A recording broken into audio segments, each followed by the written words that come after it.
Today on Brilliance Business TV, we have Joanne Ross. Joanne from Savour the Moment in Serenity is a multifaceted individual. She is an international speaker, teacher, coach, and 2 times international best-selling author. Stay tuned.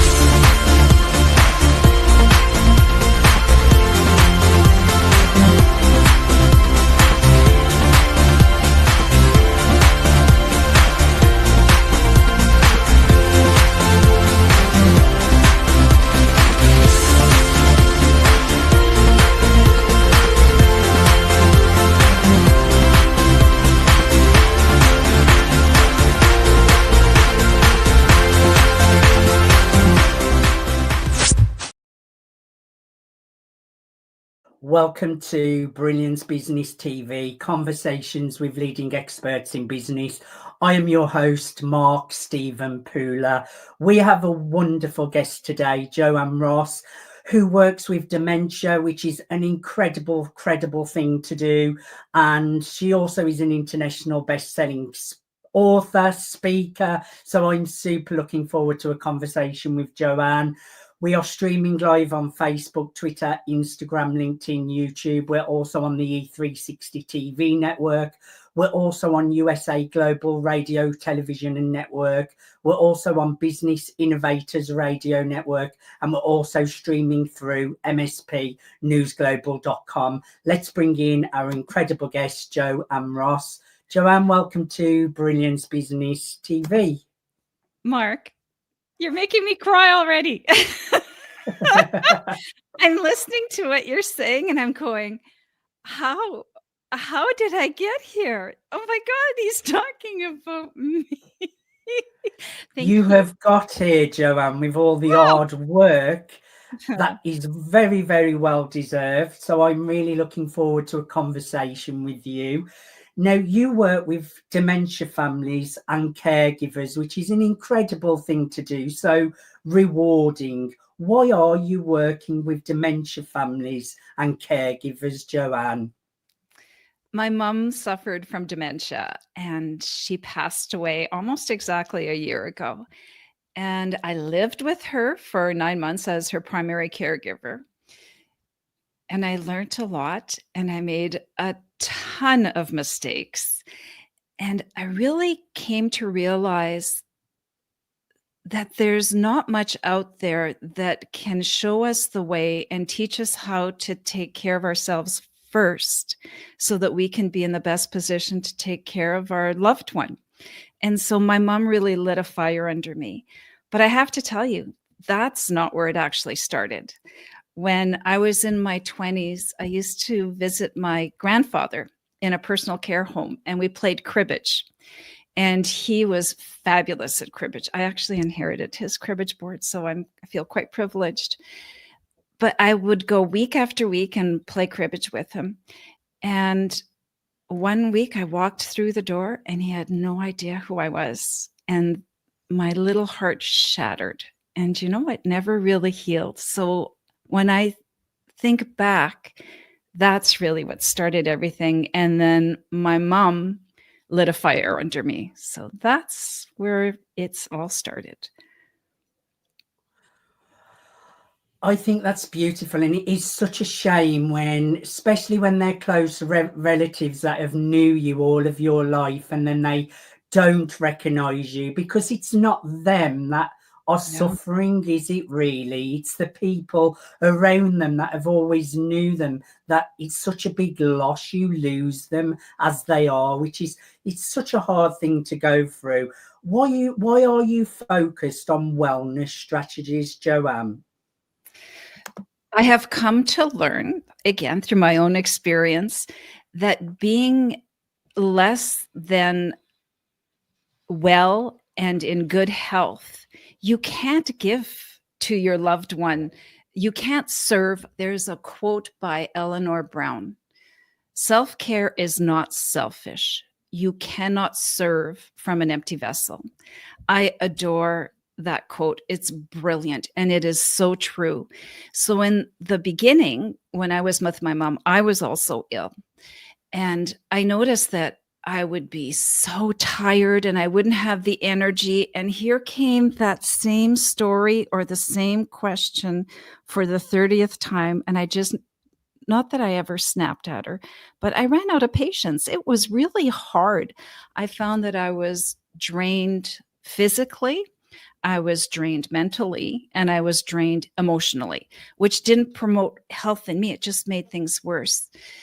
As years went by and I learned to take care of myself, I realized that I could give from a place of patience, of compassion, and love. And our loved one deserves that. It's hard when you're in that state of panic and confusion and you're afraid to look at this person who looks like your loved one, but the disease has taken over and you're like, I don't know, I have goosebumps. I don't know who this person is anymore. And we have to be able to put ourselves in their shoes and remember this was a contributing member of society. This person loved. This person was strong. This person gave so much of themselves. And we can't lose sight of that just because they're asking the same questions 20 times, because they've lost their keys again, because they don't remember how to brush their teeth. That's the disease. It's not them. We have to keep that in mind. And when we're healthy, it's so much easier to calm ourselves down and not come from a place of stress and anxiety. So that's why the caregivers and families are important.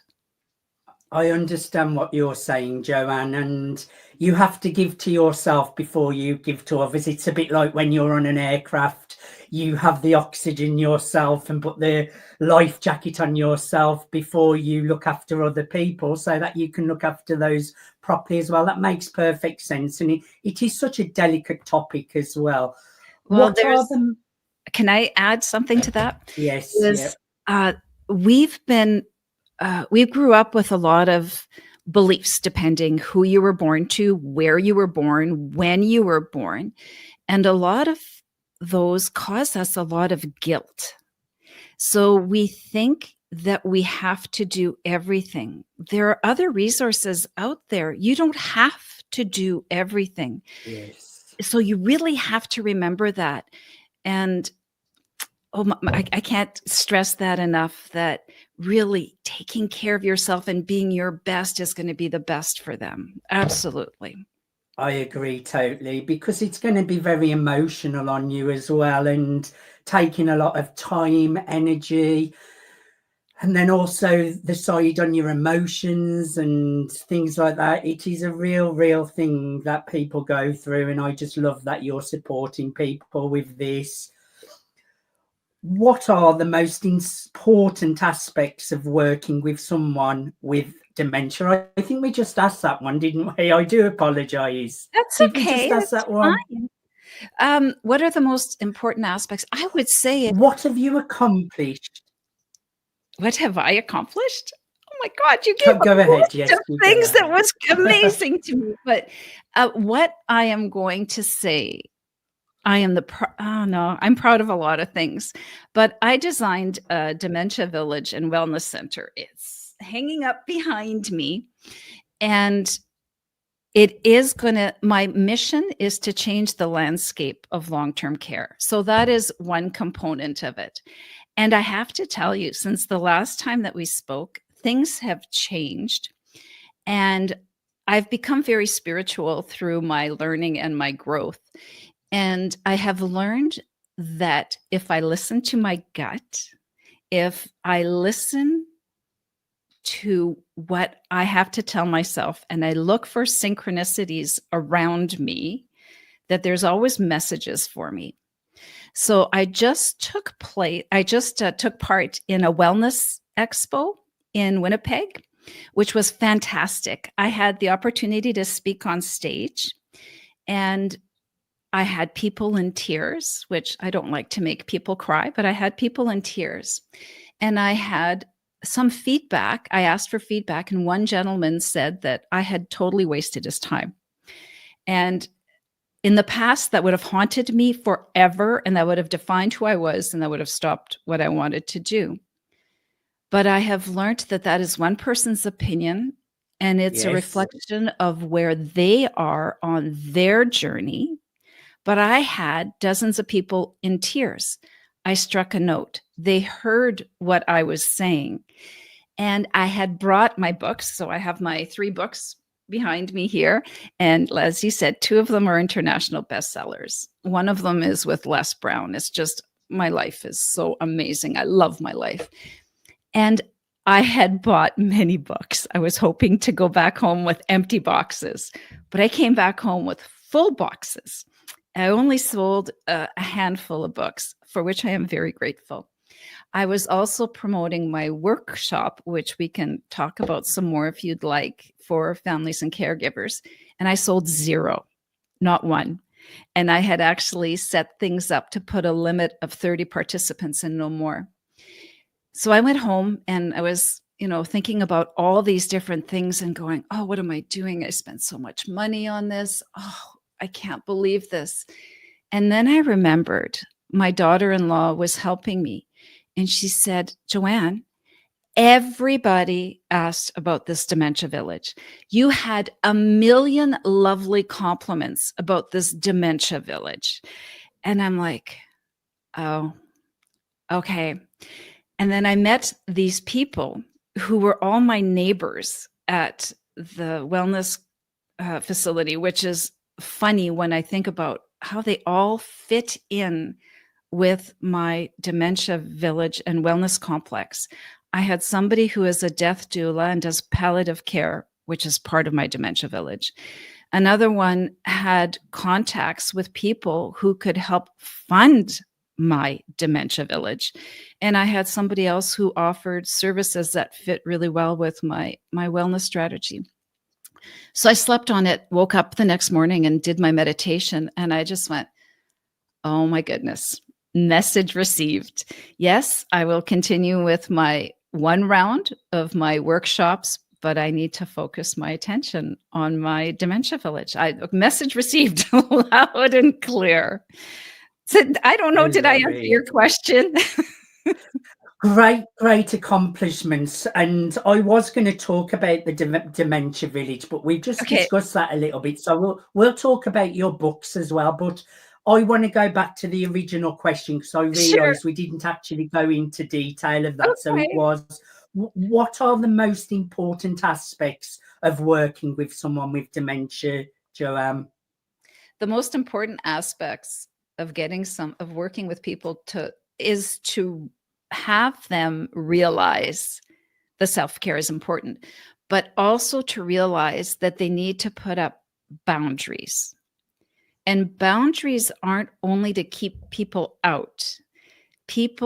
Boundaries are also to keep safeness and wellness in. So here's a silly example. When I get caught up in my work and I have to go to the bathroom, I don't go to the bathroom.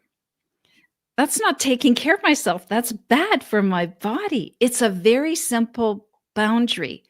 Listen to your body. When you're tired, rest. When you're not emotionally up to going to visit somebody, don't go visit. Maybe send your brother to go, send your daughter to go. I just can't go today. Could you please step in for me? I think boundaries and tearing down I call them restricting beliefs, but limiting beliefs. You don't always have to be the good girl. You don't always have to be the one that's caring for others. There are others that can help you. I think that's the most important. I definitely think that's important, and definitely working on limiting beliefs, I think, is so important, because we've all been programmed from the ages 0 to 6 to 7, and that programming can affect you later on in life. So it's about observing those old programs, replacing them, not believing every thought, and really working on our belief systems is really important. Now, Joanne, tell us a little bit about your latest book and all about that. That would be amazing. Okay, so there's a cat that's about to join us. My latest book is Your Story Sells, and it's about successful coaching. It talks about my illness. It talks about all the lessons that my illness taught me. It discusses getting together with my mother and living with her, the lessons that we taught each other. And it follows through her dementia journey. And it points, there's different tips and tools in there. Like I say, lessons that I learned, things that I would do differently. And right up until the very end.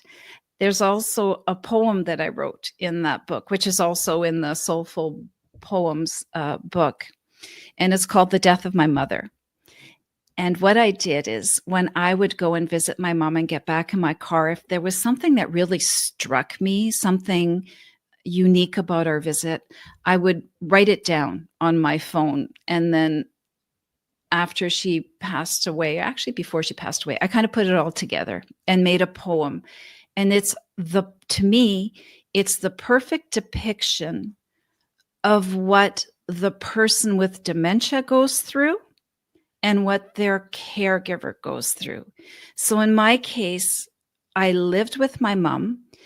Then I got to the point where I couldn't anymore. And so she went to assisted living. That's what we call it here in Canada, is assisted living. And then she couldn't stay there anymore and she had to move into a personal care home. But it all happened during the pandemic. So there was a point in time where I lived with her. There's a point in time where I didn't see her for a year.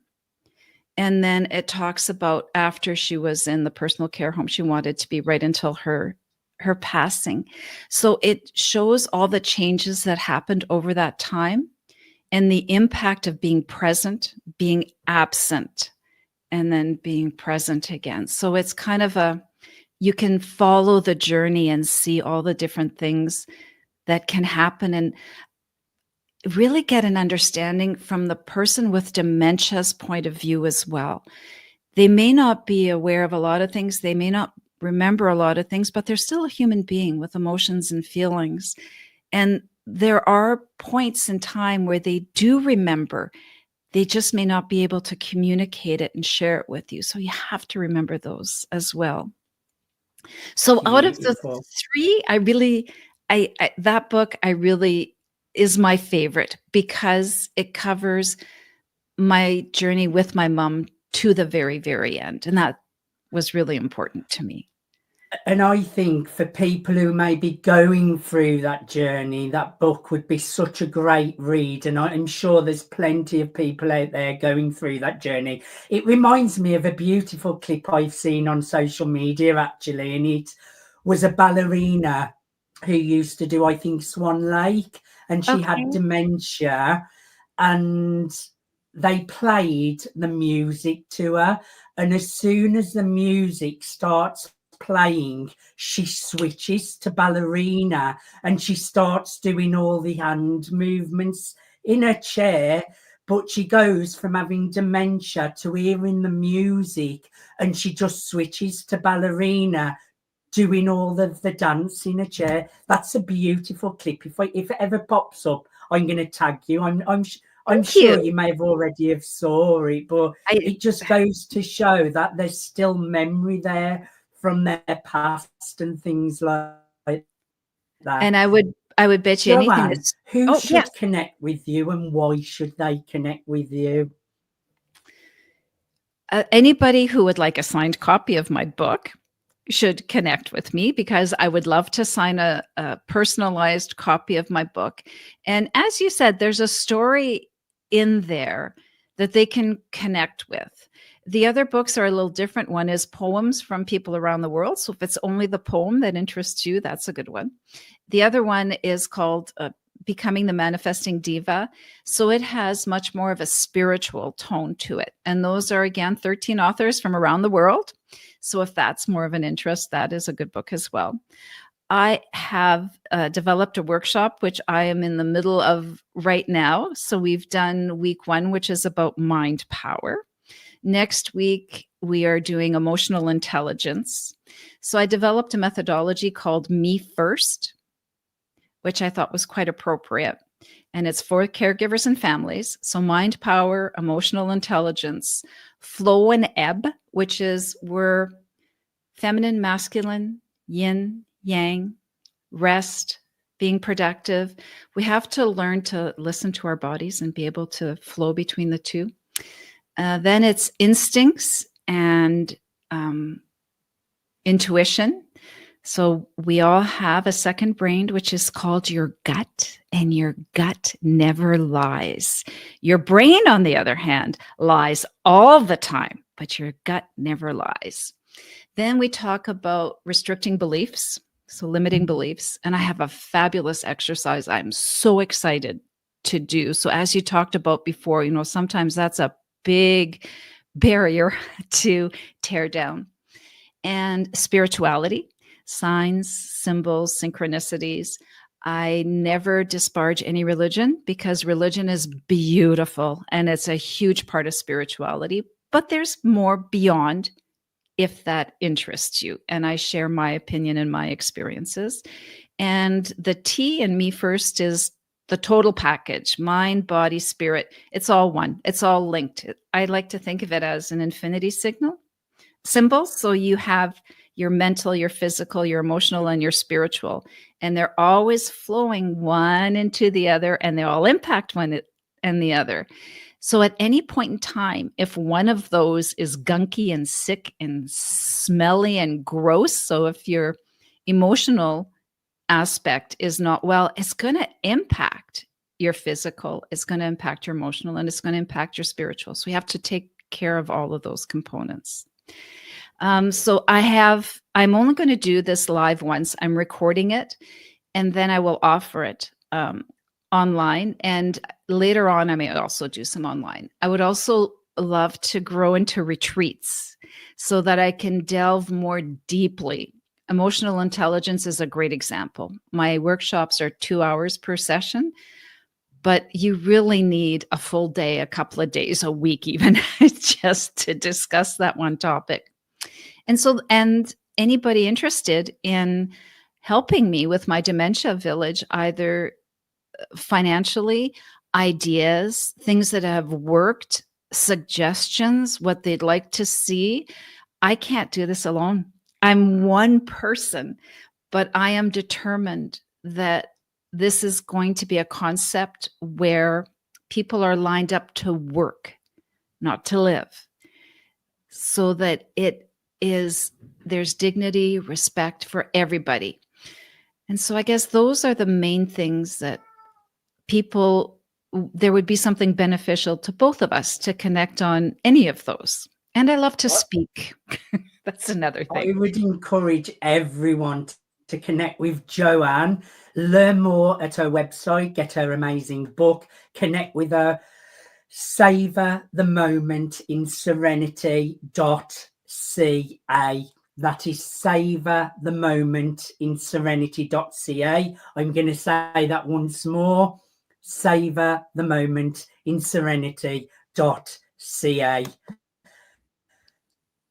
Joanne, I thoroughly enjoyed having a conversation with you today, and I think you're doing incredible things in the world. I thoroughly enjoyed having a conversation with you. You are such a sweetheart, Mark. Thank you. It has been a real pleasure having the opportunity to speak with you, and keep doing what you're doing. I love your program and your support of so many people in so many different areas just to make this world a better place. We all have our part to play, and you do yours very well. So thank you. Bless you. I appreciate that. Thank you, everyone, for joining us for Brilliance Business TV, conversations with leading experts in business. Until next time, bye for now.